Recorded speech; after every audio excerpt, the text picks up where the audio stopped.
Salut, alors aujourd'hui je vais vous montrer comment est-ce que je réalise ma coiffure préférée du moment, des flat twists ou twists collés. Alors pourquoi est-ce que je fais des twists plutôt que des nattes par exemple? Eh bien tout simplement parce qu'elles sont plus faciles à réaliser, je trouve. Elles prennent aussi moins de temps. Vous pouvez les faire autant sur des cheveux secs que sur secs et étirés que sur des cheveux mouillés. Donc ça c'est un plus parce que des nattes, n'essayez pas de les faire sur des cheveux mouillés, vous perdez votre temps. Et puis en plus de ça, je trouve qu'elles sont un peu plus, on va dire, douces avec les cheveux que des nattes, dans le sens où vous avez moins de tension, moins de risque de casse, ce genre de choses là.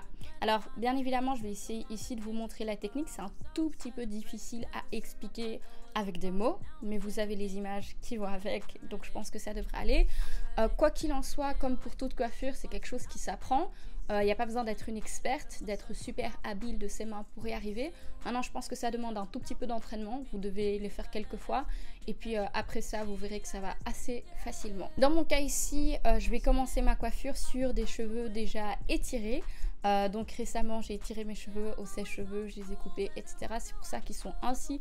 Mais généralement, je le fais sur des cheveux mouillés juste après le lavage, que vous pouvez faire également.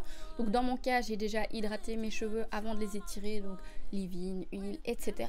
Et je les ai déjà démêlés, donc tout ce qui me reste à faire ici, c'est vraiment les coiffer. Comme vous pouvez voir, j'ai déjà fait une moitié de ma tête, c'est la moitié gauche de ma tête pour moi. Et donc je vais vous montrer comment est-ce que je fais la moitié droite, ce qui est un peu plus compliqué pour moi parce que c'est mon côté non dominant dans le sens où je suis gauchère. Maintenant, pour vous qui êtes probablement droitière, ça a plus de sens de vous montrer comment est-ce que je le fais à droite. Le processus est à peu près le même dans les deux cas, mais si vous vous entraînez un peu, vous rendrez compte très vite de ce que je veux dire lorsque je dis que c'est plus difficile de faire des twists collés de votre côté non dominant que du côté dominant. Donc si vous êtes droitière, c'est plus facile de faire ça à droite que de le faire à gauche. Tout simplement parce qu'en réalité, les twists, elles peuvent être faites dans deux sens. Par exemple, si vous faites des twists à l'avant de votre visage, vous pouvez twister donc vers l'avant ou vers l'arrière. En gros, comme lorsque vous faites des twists libres, vous pouvez twister dans les deux sens. Et vous allez toujours avoir une twist collée, mais c'est juste que l'aspect va être un tout petit peu différent. Mais enfin, si vous vous essayez, encore une fois, vous allez comprendre très vite ce que je veux dire par là. C'est un peu compliqué à expliquer. Dans mon cas, vous allez me voir twister vers l'extérieur de ma tête. Donc, puisqu'il s'agit de ma droite, je twiste de ce côté-là, en gros. Première chose à faire, bien évidemment, c'est diviser mes sections, ce que je vais faire avec un peigne à queue. Et avant de twister, le seul produit que j'applique, c'est un tout petit peu de Edge Control pour m'assurer que l'avant sera vraiment bien plaqué, etc. J'utilise pas de gel ici parce que j'ai mes cheveux étirés, donc j'ai pas envie qu'ils commencent à friser et autres. Une fois que j'ai appliqué le Edge Control, tout ce que j'ai à faire, c'est commencer à twister. Alors c'est très simple, je vais commencer par diviser une première section, une petite section qui va être le début de ma twist et une seconde juste à l'arrière. Et ce que je vais faire en fait, c'est que je vais prendre la seconde section et la torsader autour de la première. Donc venir la ramener en dessous de celle-ci. Et lorsque je la ramène en dessous, eh bien je vais prendre d'autres cheveux à l'arrière que je vais ajouter. Puis la première section, eh bien je vais aussi prendre quelques cheveux. Je vais la torsader autour de ma seconde section, prendre quelques cheveux et ainsi de suite. Très sincèrement, c'est assez compliqué à expliquer, je vous invite surtout à regarder les images. Tout ce que je peux dire, c'est que ça aide très fort de s'imaginer que le mouvement est exactement le même que lorsque vous faites une twist libre, ou alors si vous avez l'habitude de faire des nattes. En réalité, c'est pas plus compliqué que de faire des nattes à 2 brins à la place de faire des nattes à 3 brins. Je sais, si vous commencez, c'est assez compliqué, mais si vous essayez, donc si vous regardez cette vidéo et essayez par vous-même, vous allez comprendre assez vite le concept. C'est pas plus compliqué que ça. Une fois que j'ai terminé, une fois que j'en ai terminé avec tous les cheveux qui se trouvent sur mon cuir chevelu, je vais continuer ma twist de façon normale, comme une twist libre quelconque que je ferai.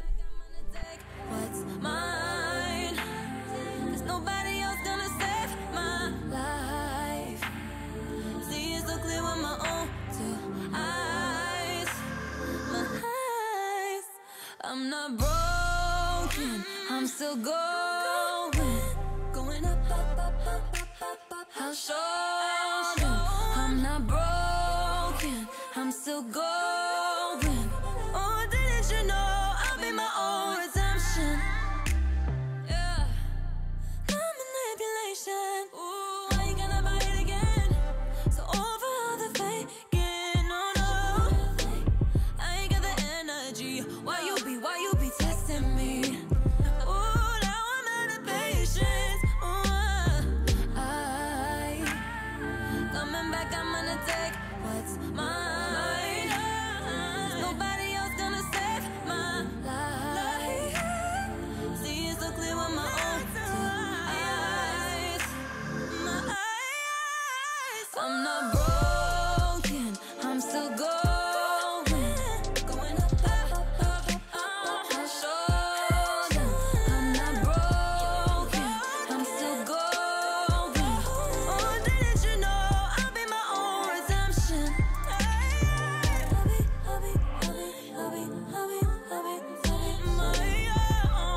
Alors dans mon cas, j'ai fait en tout 6 twists sur ma tête. Bien évidemment, vous pouvez en faire plus. L'avantage avec ça, c'est que la coiffure peut durer plus longtemps dans le sens où vous allez moins vite avoir vos twists qui vont peut-être se desserrer un tout petit peu ou moins vite avoir plein de cheveux qui fuient de celle-ci. Mais en principe, si vous serrez bien, mais pas trop, bien évidemment, le but n'est pas de vous arracher les cheveux, vous devriez pouvoir garder la coiffure pendant à peu près 2 semaines sans trop de problème. Généralement, je garde la coiffure maximum 2 semaines.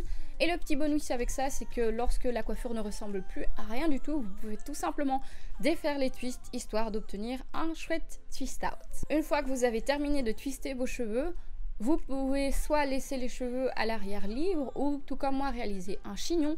Ce que vous pouvez faire aussi, c'est réaliser 2 petits chignons ou même attacher des extensions à l'arrière histoire de vous donner un autre look. Et puis en dehors de ça, ce que vous pouvez également ajouter pour le fini, c'est un tout petit peu de mousse. Ça va permettre à la coiffure de garder son aspect plus net et propre un peu plus longtemps. Dans mon cas, je ne l'ai pas fait, mais dans tous les cas, la coiffure se conserve assez bien si vous prenez le temps d'entretenir un tout petit peu celle-ci, comme toutes les coiffures protectrices. Alors vous n'avez pas à faire grand chose, mais peut-être après une semaine, vos cheveux seront un peu moins bien. Donc à ce moment-là, je vous conseille de venir avec un tout petit peu de leave-in de votre choix pour réhydrater vos cheveux, avec de la mousse que vous allez appliquer généreusement par-dessus vos cheveux. Et puis vous n'avez plus qu'à attacher votre foulard en soie ou en satin, attendre que ça sèche et vos cheveux seront comme neufs. Si vous en avez envie, vous pouvez en plus rajouter à nouveau du edge control. De façon générale, c'est vraiment le petit détail qui redonne un aspect vraiment neuf à la coiffure. Donc c'est le genre de choses que je n'hésiterai pas à faire à votre place. Bien évidemment sans en abuser, surtout si vous avez déjà mis du gel en faisant les twists en question, parce que sinon vous risquez peut-être d'avoir un tout petit peu de produit, un tout petit peu trop de produits qui s'accumulent et des résidus dont vous n'avez pas réellement envie. Donc c'est tout ce que j'avais à dire à propos de cette coiffure-ci. J'ai vraiment essayé ces derniers temps-ci de faire plus de coiffure protectrice, tout simplement parce que je suis en train de tester des poudres ayurvédiques, donc les fameuses poudres indiennes dont j'ai déjà parlé il y a quasiment 1 an sur ma chaîne. Là, je m'y suis mise vraiment sérieusement, donc je suis prête à vous montrer les résultats que j'ai eus, mais pour que ça marche et aussi pour préserver l'intégrité de mes cheveux au cours de ce rude hiver, je me suis dit que ce serait pas mal de faire plus de coiffure protectrice. Je reparlerai aussi du challenge de pouces que j'avais lancé mais que je n'ai pas trop suivi il y a quelques mois déjà sur ma chaîne, et un tout petit peu plus de l'état de mes cheveux de façon générale dans une vidéo prochaine. En attendant, c'est ici qu'on se quitte déjà. J'espère que la vidéo vous aura plu. Si c'est le cas, n'hésitez pas à la liker, à vous abonner à ma chaîne. N'oubliez pas de cliquer sur la cloche pour recevoir toutes les notifications, histoire de ne rater aucune de mes vidéos suivantes. Vous pouvez également me faire part de toutes vos suggestions, vos commentaires, vos remarques dans la section commentaires. J'essaye de répondre à peu près à quasiment tous les commentaires, généralement, surtout s'il y a des questions, donc n'hésitez pas. J'aime bien avoir votre avis sur ce que je fais. Et en dehors de ça, je vous conseille également de suivre un tout petit peu ce que je mets sur la page communauté de ma chaîne, tout simplement parce que c'est là que je vous mets au courant des différentes vidéos que je souhaite poster très prochainement. Et c'est là aussi que je vous donne l'occasion de donner votre opinion sur ce que vous avez envie de voir. Et puis vous pouvez également me retrouver sur Instagram, Facebook et Twitter. Tout est dans la description et sera là également à la fin de cette vidéo. On se retrouve dans la prochaine vidéo, je l'espère. Et en attendant, prenez soin de vous et surtout de vos cheveux. Bye bye!